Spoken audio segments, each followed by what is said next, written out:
For the first time in months, Edmonton's average home price went down. In June, it landed at $483,600, down from a peak of just over $490,000 in May.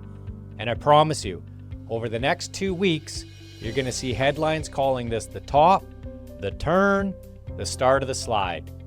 I read all 3 reports that dropped this week, the monthly numbers, the price index, and the construction data, and that is not what they say. What is actually happening is the market just handed something back to the buyers that they haven't had in years. There's one number underneath this pullback that explains the whole thing, and I'm going to show you exactly where to look. Hi, I'm Nathan Richter, licensed real estate agent here in St. Albert and the Greater Edmonton area. Now, my background's a little different. I've spent 25 years on the construction side of real estate, custom home building, renovations, and I currently run a restoration company that does new home warranty work and condo restoration. So when I read a market report, I'm not just seeing prices, I'm seeing the agent's lens and the builder's eye, why a building type is moving the way it is, not just that it moved. That's going to matter a lot today because I also just sat down with one of the builders I trust in this market, and what he's seeing on the construction side lines up with these numbers in a way that tells you where this is heading. So let's get into it. Here's the number that's going to be in every headline. In June, the average selling price across all of Greater Edmonton was $483,600. That's down 1.6% from May, but look at the other side of it. It's still up 4.1% compared to June of last year. So in 1 month, the same number as both prices are falling and prices are up over 4% for the year. Both true. That should already tell you the headline is too blunt of tool. Now watch this. The MLS Home Price Index, that's the benchmark, the value of a typical Edmonton home, stripped of the high-end sales that drag the average around, that number is $431,300, and it's down 2.1% over the year. So the average says up 4, the typical home says down 2, same report. That gap is the whole video. The average is being propped up by the strong end of the market, while the typical home softens underneath it. And the only way to see what's real is to break the city into 4 property types. Because the second you do, this market splits wide open. Well, let's walk through weakest to strongest. Start with apartment condos because this is where the average lies the loudest, and this month it lies in a really specific way. Here's the trap. The average condo in June sold for $219,000, and that number is actually up 6% from May, up 2% over the year. If you only read that line, you'd think condos are recovering, but look right beside it. The benchmark condo, the typical unit, is down 10% over the year, double digits. That is the single biggest year-over-year drop of any number in the entire report, and it's sitting right next to a green average. A few nicer units sold in June and pulled the average up. The everyday condo is still falling, and the rest of the picture backs that up. Condos sat on the market an average of 47 days in June, the longest of any property type by a wide margin. Detached homes sold in 33, and condo sales were down more than 15% from last June. Fewer selling, sitting longer, and the typical unit still losing value. That's a segment in a real correction, no matter what the average tells you. Now here's where the builder's eye comes in, because the why behind this matters as much as the number. Part of it is plain supply. We built a lot of apartment product and it's competing hard. But part of it is what's inside those buildings. I do condo restoration work. I see the special assessments, the envelope repairs, the reserve fund problems that older and even some newer buildings are carrying. Buyers have figured out that the sticker price isn't the whole cost. A $200,000 condo with the looming assessment isn't a $200,000 condo. That fear is real, and it's pricing into this market right now. So who is this for? First-time buyers and investors who do their homework. This is the most negotiating room condos I've offered in years, but get the documents reviewed, read the reserve fund study, Have somebody who understands buildings look at it before you fall for the price. The discount is real, so is the reason for it. Move up one rung, row homes and townhouses. On the surface, this one looks calm. The average came in at just over $300,000, down about 2% over the year. Nothing dramatic in the price. But look one layer down. The benchmark townhouse, the typical one, is down 5.6% over the year. So the same story we saw citywide is playing out here too. The typical unit is sliding faster than the average lets on, and the demand signal is soft. Townhouse sales were down almost 11% compared to last June. Now they did jump 17% from May, so the spring did bring buyers out, but year over year the direction is still down. Here's my read. Townhomes have been the bridge product, the step between a condo and a house, popular with first-time buyers and downsizers. When detached starts to feel reachable again, that bridge gets skipped, people stretch for the house. So if you own a townhome and you're thinking about selling, you're competing for a buyer pool that's thinning, and you need to price and present like it. We'll come back to that.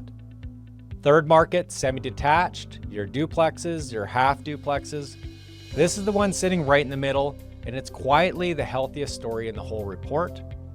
Average price $434,000, down just over 1% for the year, but firming up month to month. And here's the standout. Semi-detached was the only property type in Edmonton where sales actually grew year over year, up almost 5%, while every other type fell. At the same time, new listings jumped 15%, so supply and demand are both rising together, and it's selling in 33 days, tied with detached for the fastest in the city. That's what a genuinely balanced, healthy segment looks like. If you're a move-up buyer who can't quite reach a full detached home, or a downsizer who doesn't want condo, building risk, semi-detached is the sweet spot in this market right now. Not the cheapest, not the trophy, the balanced one. And balanced is underrated. Balance means you're not panic buying and you're not getting steamrolled on the sell side. And now the top, detached homes. This is the segment holding the entire headline up.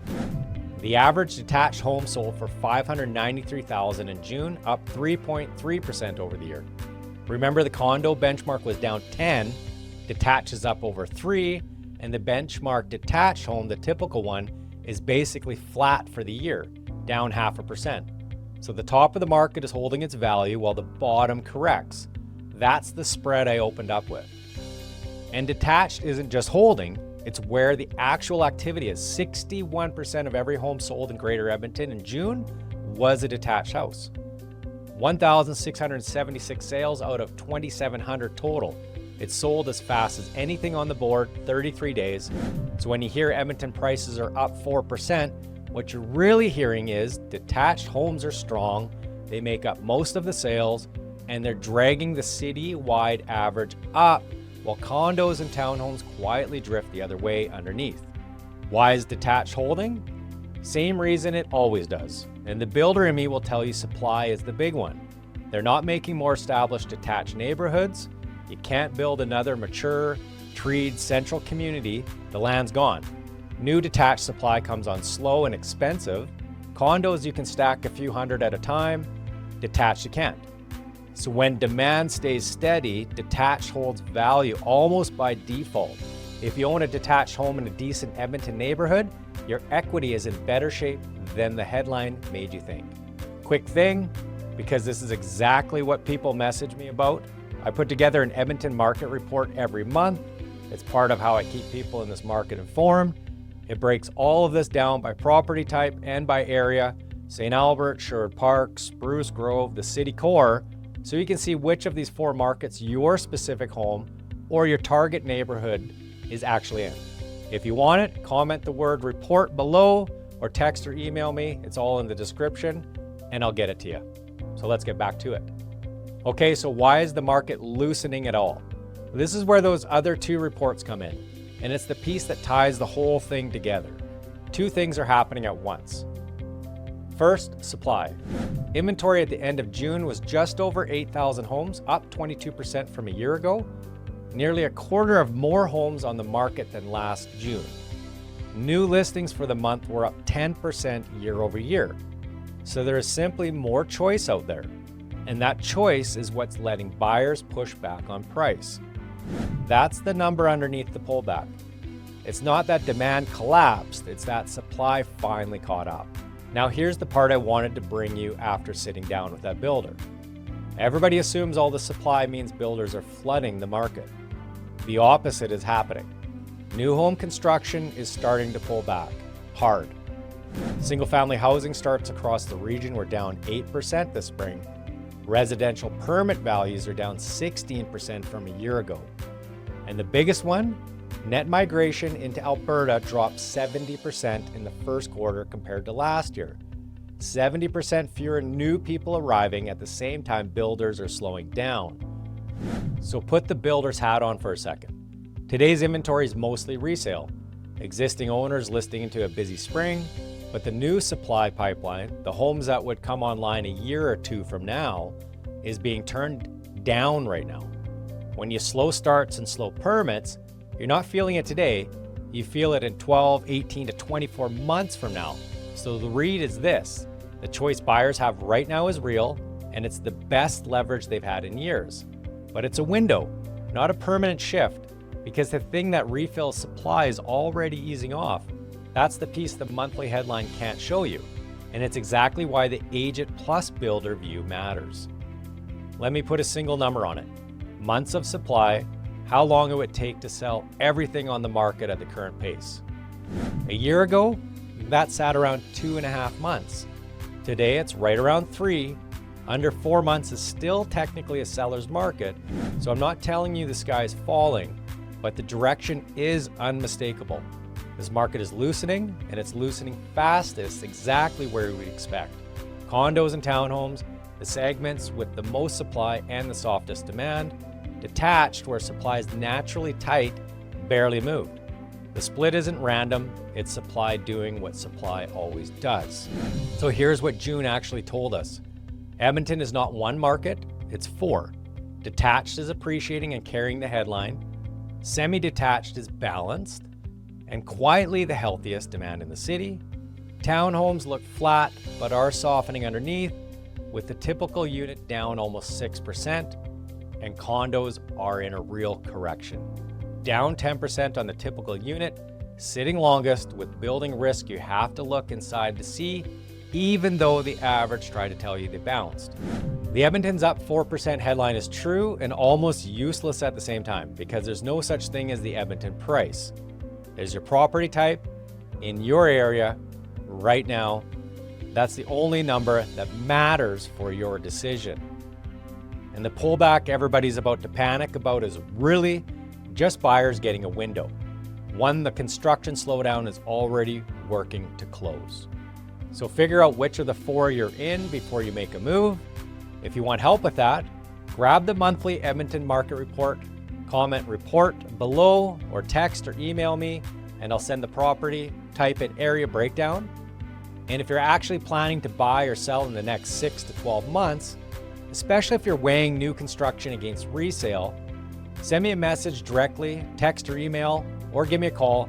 It's all in the description, and we'll talk through what the market's doing for your situation specifically. If this was useful, hit subscribe so you don't miss July's numbers. They drop in early August, and with supply still climbing and construction pulling back, the back half of this year is going to be worth watching. See you then. Quick one for the comments. Which of the 4 market is your home in? Detached, semi, townhome, or condo? And were you surprised where it landed this month? I read every reply.